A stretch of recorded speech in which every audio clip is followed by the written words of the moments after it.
लाडकी बहिणीच्या योजनेच्या माध्यमातून सरकार अडचणीत आले निधीच्या बाबतीत।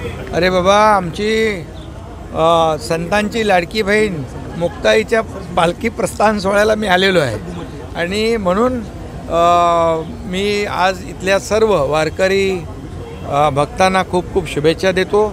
या ठिकाणी आषाढी एकादशीची जी पूजा असते त्या ठिकाणी सगळे आषाढी एकादशीला या सर्व बाजूने वारकरी प्रत्येक रस्त्यावर जे वारकरी चाललेत त्यांची तिथं पंढरपूरला विठुरायाच्या दर्शनाला हे सगळे आज इथून मुक्ताई पालखी प्रस्थान सोहळा सुरू झालेला आहे। या निमित्ताने मी आलो आहे। तुम्हाला एवढंच सांगतो की लाडकी बहीण मुख्यमंत्री माझी लाडकी बहीण योजना जी आहे ही योजना कधी बंद होणार नाही। या योजनेमुळे सरकार कुठेही अडचणीत आलेलं नाही। या लाडक्या बहीण योजनेसाठी जी आर्थिक तरतूद आहे ती सरकारने केलेली आहे। दर महिन्याला त्याची व्यवस्था केलेली आहे। त्यामुळे कुठल्याही परिस्थितीत लाडकी बहीण योजना अडचणीत येणार नाही। लाडक्या बहीण योजनेमुळे सरकारही अडचणीत येणार नाही।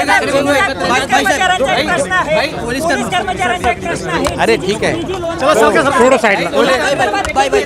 त्याची माहिती घेतो पोलीस प्रशासनाची काय अडचण आहे त्याची माहिती घेऊ।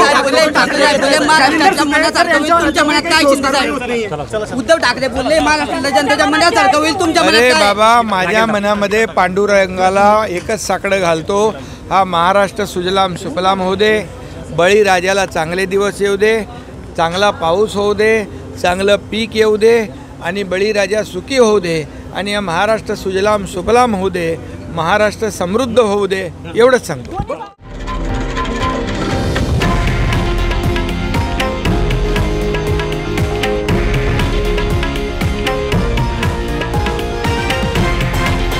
हे आहे देशातील नंबर 1 न्यूज नेटवर्क आणि आपण पाहत आहात TV9 मराठी, एकमेव।